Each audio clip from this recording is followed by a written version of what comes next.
Pixel hype season kicks off early this year. It's not even the fall, and yet already we have new Pixel flagships to enjoy. The Pixel 9 Pro, Pro XL, and Pro Fold debuted at a busy Mountain View launch event that gave us a flavour of just how far Google has come as the Pixel enters its 10th year.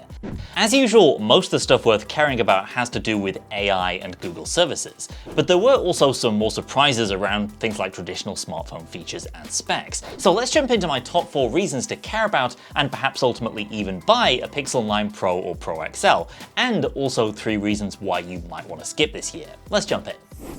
First up, it's a Pixel, which means we've got to talk cameras, because an excellent photo and video experience is a huge part of what makes the Pixel special for me and a whole lot of other people.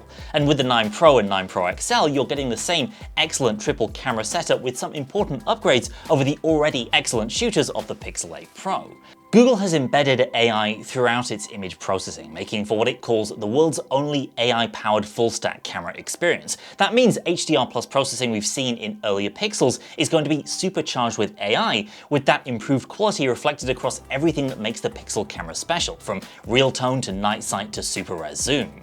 The ultra-wide gets a significant bump up to a 1 over 2.55-inch sensor size, addressing one of the weak points of the previous Pixel generation, and the front camera is also getting a major upgrade to a 42-megapixel part with a 30% improvement in light sensitivity, plus a 103-degree ultra-wide selfie option. On the software side, Google has a couple of major new additions in the Pixel 9 Pro's camera. First, the often neglected panorama mode has gotten a big upgrade, the first in years since Google moved away from the old photosphere implementation from the Nexus days, with a new interface designed to make it easier to keep horizons straight and photos clear. I've barely taken panoramas on my Pixel 8 Pro, in part because Google just hasn't given this feature much love for a few generations now, so this is definitely going to be one of the first things I test on the Pixel 9 Pro. And the Add Me feature, which was extensively leaked ahead of announcement, is a great example of Google's creative thinking applied to the kind of photos that most of us take on our phones. It lets you include yourself in group shots by first taking the shot of your friends, then letting you intelligently frame a shot of yourself in the same space, so you can get everyone in frame without needing to hand your phone to a stranger. These are fun and genuinely useful new features that only the Pixel can offer. But recently, of course, the most exciting things about the Pixel camera have been what you can do with your photos and videos after the fact. And there's even more AI magic you can use on your photos through the Magic Editor now, exclusively on these new phones. You can save yourself time cropping and rotating with the new auto frame feature, or change the background or other elements in your shot with an AI prompt with the new Reimagine feature. Video Boost was a pretty low-key, underappreciated feature from the Pixel 8 Pro, partly because it wasn't available at launch, and even then required you to offload your videos to Google in the cloud to see any real benefits, where rendering speeds were definitely pretty slow. But Video Boost has gotten a big upgrade in the Pixel 9 Pro, first with faster processing times, and it now supports the 5x telephoto camera for a zoom level of up to 20 times versus the previous limit of 1x or 2x. Plus, Video Boost now includes an 8K upscaling option to pull out even more detail in the clips that you record in this mode. And sure, you've got the hassle of shooting on your phone and then waiting to process in the cloud. Obviously, the ideal situation there is going to be eventually in time running it on the phone itself, but this is a particularly beefy upgrade for video that could see Google leapfrogging a lot of competitors in this area.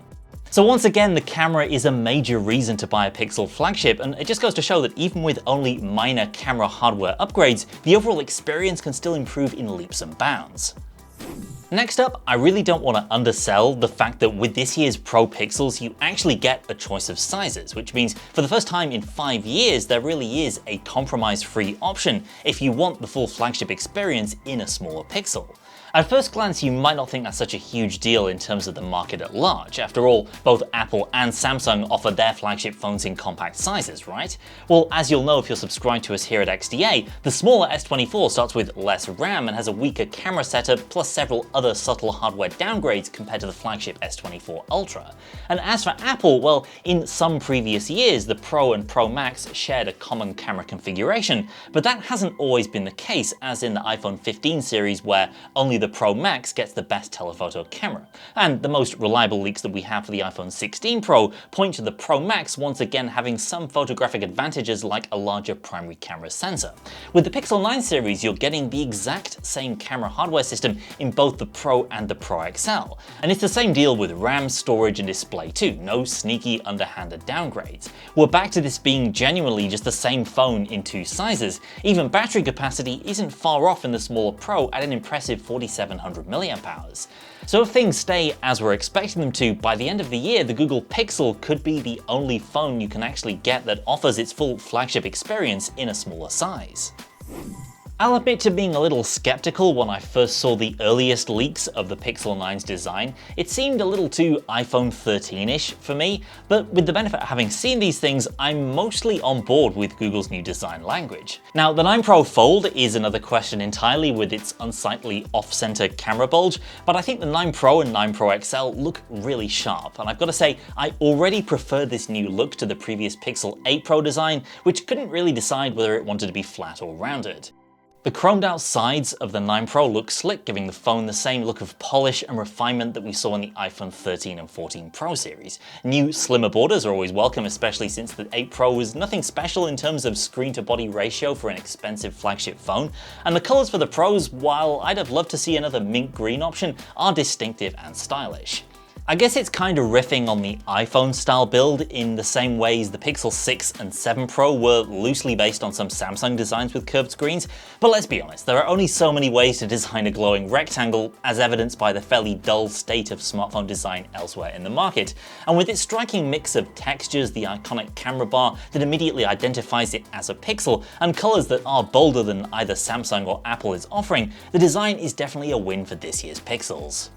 The Pixel 9 series is a major part of Google's big push around Gemini going into late 2024, and examples of the new Google AI suite are peppered throughout the software. Pixel 9 Pro buyers get a year of premium Google AI service out of the box, along with 2 TB of cloud storage. And in fact, AI is the reason these Pro Pixels now come with 16 gigs of RAM as standard, with the extra memory going towards running the Gemini Nano model locally on device. That's the multimodal LLM that helps out with everything from instant AI-powered shopping lists in Google Keep, to automatically summarizing your calls, giving you a cutesy weather summary, all on device without sending anything to the cloud. The Pixel Screenshots feature is a less creepy version of what Microsoft was trying to build with its Copilot Recall feature in Windows 11, only relying on screenshots that you actively take yourself. Chances are, if you're screenshotting something, it's because you want to save it and refer back to it later. Now Google Gemini can help you out by recalling those vital bits of information instantly. You can type to Gemini as well, naturally, just like you can on any Android phone at the moment, but part of the Pixel 9 AI experience is the new Gemini Live, which is a conversational AI experience designed to provide a much more natural way of interacting with Google's new assistant. All of this being just a shortcut key away is potentially really powerful.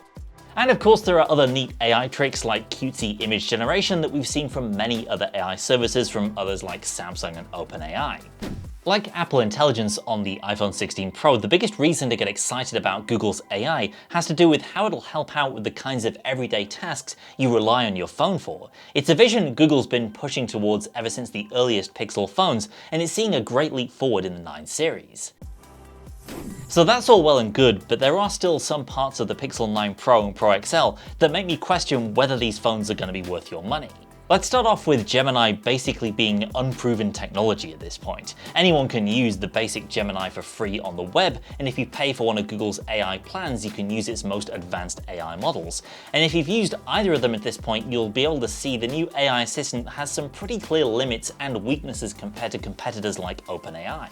As we've touched on in earlier videos, the free, non-advanced version of Gemini is just notoriously dumb in some areas. Granted, it is Gemini Advanced that Pixel 9 Pro users will be interacting with, still issues of trust and accuracy remain. Would you trust Gemini to get a shopping list for a recipe right when, for example, its list of egg-free breakfasts includes French toast? The problem of LLMs producing incorrect or even potentially harmful content is one Google became very familiar with during its botched launch of AI overviews. And whether the output of an LLM can ever be 100% trustworthy is an open question in the AI world. So while Google has a very good track record with Pixel AI features to date, it remains to be seen how well the hastily developed Gemini will be able to replace the Google Assistant and deliver on Google's lofty promises. Google says its new Tensor G4 chip is tuned to be more efficient in the everyday tasks you do on your phone, like viewing web pages and streaming content on YouTube. But we know from pre-release leaks that the G4 as we're getting it isn't the chip Google originally intended for these phones. It's essentially a turbocharged version of the Tensor G3 with an upgraded modem, as opposed to the completely custom-designed TSMC built silicon that, according to a report from The Information, wasn't ready in time for this launch. That means the chip powering Google's new phones very likely won't match the Qualcomm or Apple competition in some key areas like gaming performance, though we will have to test these phones in more detail before we know that for sure. And battery life also remains an open question. The bar has been set pretty high for longevity in premium Android phones, with the likes of the S24 Ultra and OnePlus 12 pushing easily into a second day of use off a single charge. Google promises up to a 20% improvement in battery life in its new phones, but we still don't know how well that'll translate across to traditional areas of weakness like heavy 5G usage. Whether a Pixel or any other phone represents value for money always depends on your priorities, as well as whether you're able to bag any particularly great launch day deals that might be about. One thing even the most ardent Pixel fan would struggle to justify though is Google selling an $1,100 phone with just 128 gigs of base storage. Google has a long track record of cheaping out on storage in its smartphones, but if you're buying a Pixel 9 Pro or Pro XL and expecting to keep it for even half of the promised 7 years of software support lifespan, you're pretty quickly going to run into a wall in terms of the stuff you can store locally on device. And really just keeping the 128 gig SKU around smacks of cheapskatery when none of Google's premium Android competitors are shipping anything less than 256 these days. That means paying more on top of what's already a fairly steep base price to get what really should be the usable minimum in a premium phone. So that's my first take on why you might want to pick up Google's new flagship phones and the handful of areas where the Pixel 9 Pro series still has some convincing to do. Let me know down in the comments what you think of these new Pixels, whether you're planning on picking one up. Stick around and subscribe for more reviews and comparisons coming soon. Thanks for watching, and I'll see you next time.